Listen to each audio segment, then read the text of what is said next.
Fala aí, massa, beleza? Rodrigo Rainer, TV Camisa 12, mais uma resenha da massa aí, dia 18 de novembro, sexta-feira, pós 1-1 contra o Palmeiras.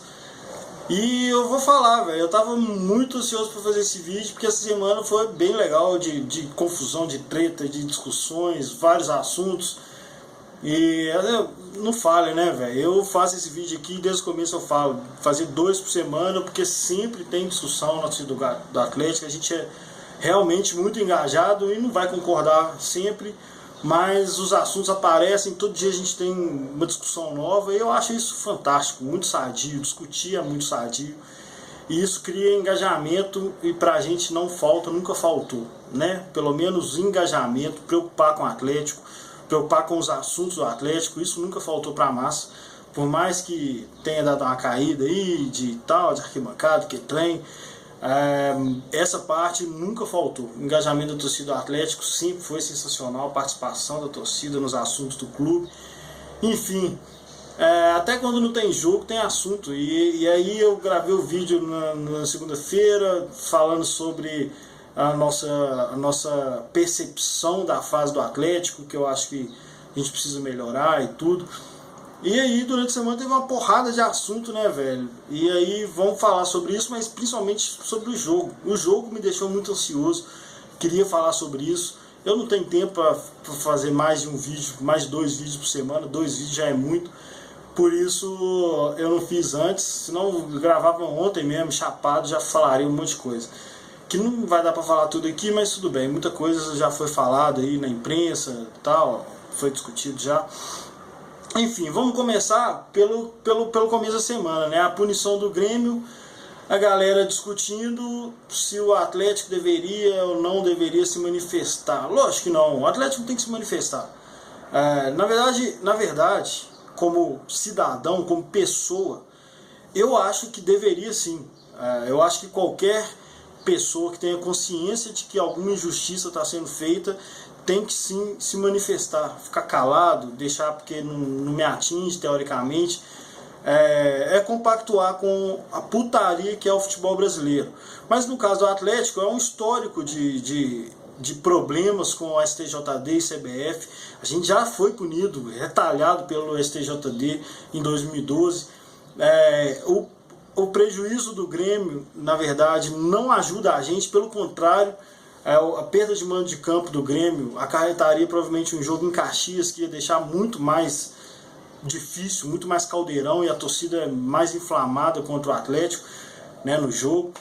Enfim, eu achei fantástica a reação da torcida de se manifestar, se manifestar contra a punição, porque nós realmente fomos prejudicados inúmeras vezes e prejudicados diretamente com o resultado, com título, com pontos, não um mando de campo, mas a gente foi prejudicado muito mais diretamente do que o Grêmio dessa vez. E se a torcida do Galo reagisse de outra maneira, eu ia ficar realmente chateado, ia ficar muito preocupado e me sentiria mal quando na próxima vez que alguém fizesse alguma coisa desse tipo com a gente torcida se revoltasse. Teoricamente, na minha opinião pessoal de cidadão, a gente perderia o direito de se indignar quando acontecesse com a gente. Porém, toda a pressão aí da imprensa de que o Galo tem que se manifestar, de que não sei o que, isso é inédito, isso nunca aconteceu. Dezenas de presidentes, técnicos e dirigentes deveriam ter feito isso antes, quando prejudicaram o Atlético, e nunca foi cobrado na imprensa. O Daniel não tem que mexer com isso mesmo. Já voltou atrás, esse STJD é uma piada, é ridículo. E principalmente porque não ia ajudar o Galo em nada. Então, assim, de tudo essa discussão aí que ficou, pra mim foi estranha a reação da imprensa de querer que o Galo se manifestasse. Isso não aconteceu nenhuma das vezes em que o Galo foi prejudicado. E muito satisfeito com a postura da torcida, que não aceita ser teoricamente beneficiado por roubalheiro. Eu fico pensando, a galera fica zoando que o Atlético não ganhou outro brasileiro depois de 71, mas me coloco no lugar de torcedores de Corinthians, Flamengo, Fluminense, que até ganharam mas tem que explicar a vida toda. Imagina você ganhar um título e não pode comemorá-lo. Toda vez que você tocar no assunto desse título, você vai ter que explicar alguma coisa. Alguém vai jogar na sua cara que foi putaria, que foi roubalheira, que foi tapetão. Imagina.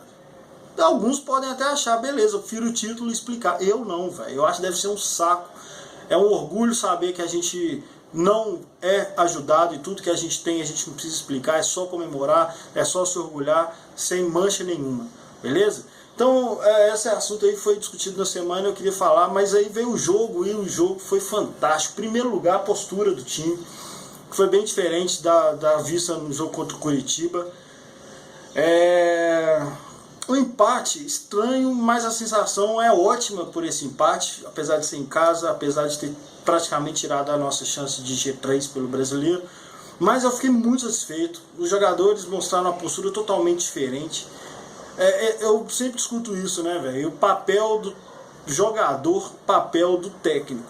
A galera tá discutindo aí, Marcelo não consegue fazer isso, Marcelo não consegue fazer aquilo, mas olha a diferença que a postura dos jogadores faz. Eu sempre falo isso. O técnico pode errar, o técnico pode escalar mal, pode ter falhas, não conseguir resolver problemas, e é o caso do Marcelo, não consegue resolver um problema crônico do Atlético, que outros técnicos antes dele também não conseguiram resolver, mas a responsabilidade pela vitória e pela derrota, na minha opinião, sempre é maior por parte do jogador do que por parte do técnico.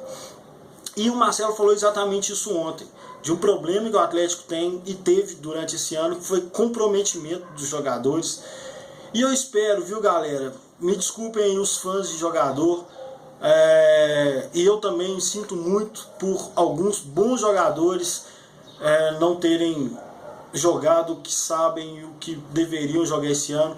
Quando é por contusão, fase, né, o Prato que é gigante, não jogou nada no segundo semestre de 2015, fez alguns golzinhos de pênalti, não jogou muito bem no primeiro semestre, decidiu um jogo contra o Racing e mais algumas boas atuações, mas a gente sabe o que o cara é, a gente sabe o potencial do cara, mesmo sendo uma fase ruim, e aí ele voltou arregaçando. Então alguns jogadores esse ano eu sei que são bons, e infelizmente por contusão ou por uma fase não conseguiram mostrar o que sabem.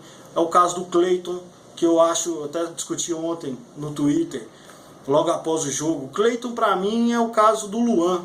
Chegou em 2013, não fez muito, fez um gol lá no Tijuana, mas não foi destaque igual a gente esperava, porém em 2014, 2015 destruiu. Então não é hora de massacrar o Cleiton e queimar o cara, não. Eu acho que ele tem muito para mostrar ainda. Mas alguns jogadores não tem compromisso com o Atlético. Isso todo mundo está percebendo, por mais que o jogador seja ótimo. Na minha impressão, são dois, e eu não vou nem ficar falando muito sobre isso, porque já foi falado na coletiva, né, velho? Perguntaram, o Igor até perguntou pro Marcelo, claramente sobre esses dois jogadores. Enfim, é triste, mas se o cara tem problema de hombridade, birrinha, vou jogar mal, ou então não vou dar sangue porque tô de birrinha com o treinador, velho, some não. Infelizmente você tinha muito para jogar muito mais no Galo, ou fazer dinheiro, mas não, a camisa do Atlético é muito mais importante. Ontem eu até falei no Twitter, né, velho, quando o Casares ia entrar no lugar do Luan, porra, o Luan sai, o cara tem obrigação de correr, o cara tem obrigação de continuar a loucura do Luan.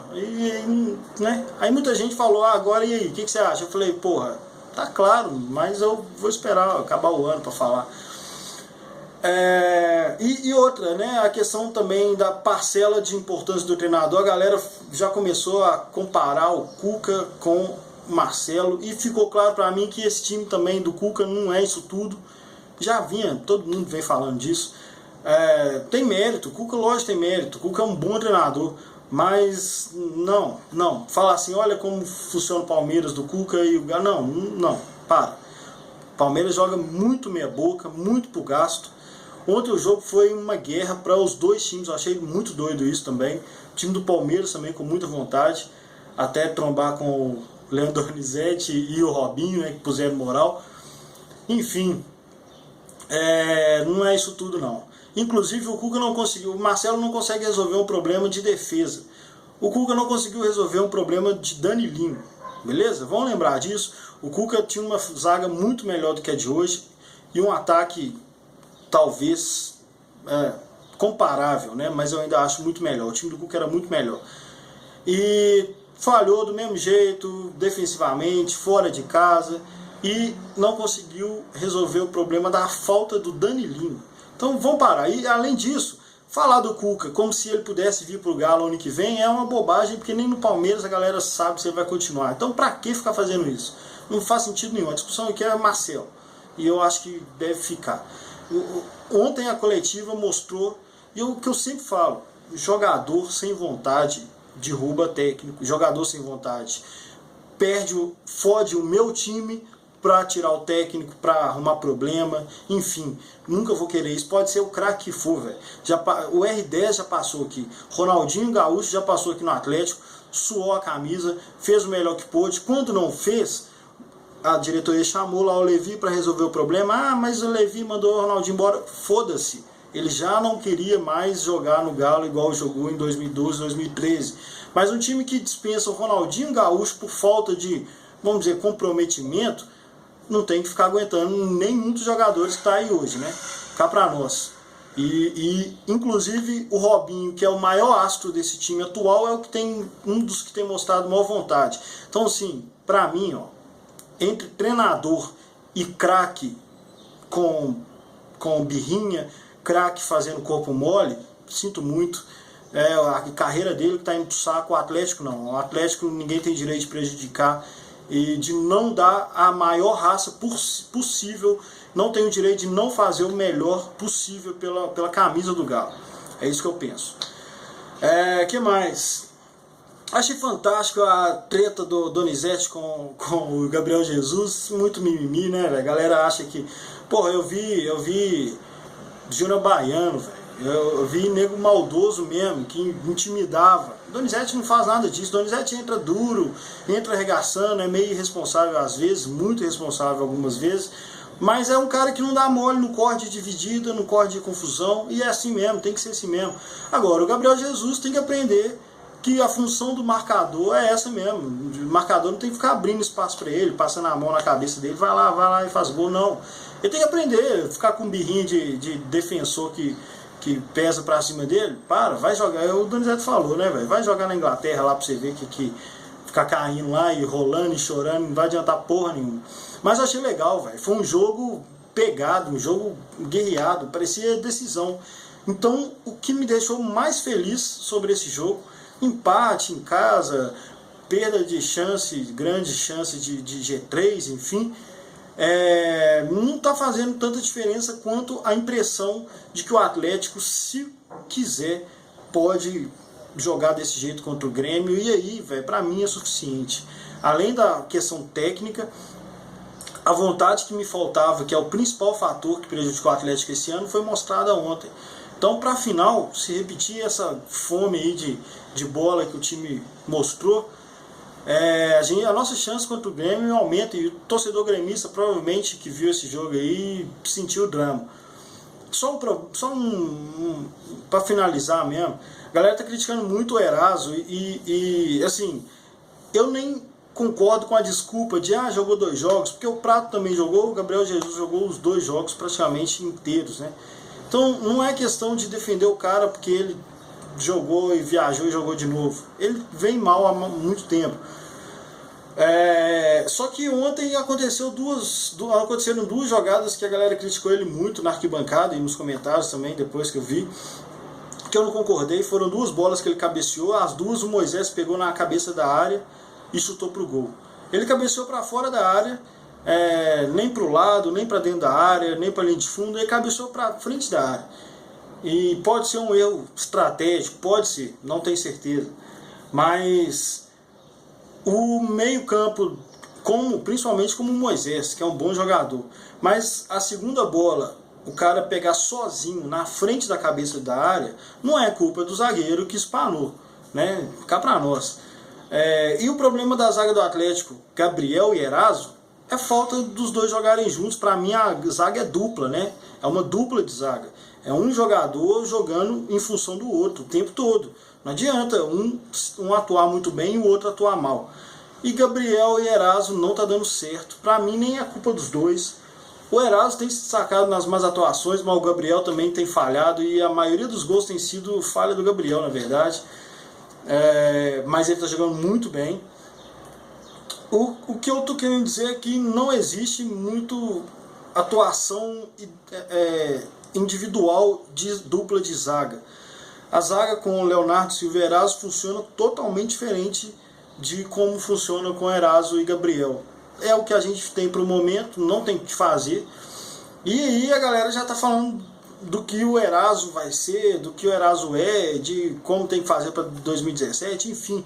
É óbvio que tem que melhorar, tem que trazer zagueiro, é a prioridade do Atlético é trazer defensor, mas eu acho uma sacanagem pesar no Eraso desse jeito. Um erro da dupla, é uma falha da dupla de posicionamento, de tempo, de cobertura. São os dois que estão errando muito. O gol principalmente foi erro do Gabriel, que não acompanhou o Gabriel Jesus. O Gabriel Jesus mudou a trajetória, foi de encontro à bola, o Gabriel ficou para trás. E o desvio foi infelicidade, enfim. É o que a gente tem, galera. Então, assim, eu tô sempre tomando cuidado, porque a gente tem uma final aí, não adianta nada falar agora sobre 2017. Mas nesse caso específico do Eraso, eu acho que a galera tá focando muito nele, e não é uma culpa dele. É um problema da dupla de zaga, que tem errado muito os dois. E aí, bom, ele é mais experiente, talvez, né? Pelo meu conceito de como a gente deve tratar jogador da base, realmente é melhor que se culpe ele do que o Gabriel. Mas não adianta, isso aí é pro ano que vem, e essa aí é a nossa zaga para final. Beleza? E no mais, galera, bom final de semana aí, vai ser fim de semana agora, tem jogo com time reserva, e tem que ser mesmo, foda-se. E ansioso agora para semana que vem, pegar o Grêmio aqui, esperar qual vai ser o preço do ingresso aí para ver como é que vai ser. Mas no mais, não some não, até segunda-feira. Grande abraço, galera, bom final de semana. Beijos.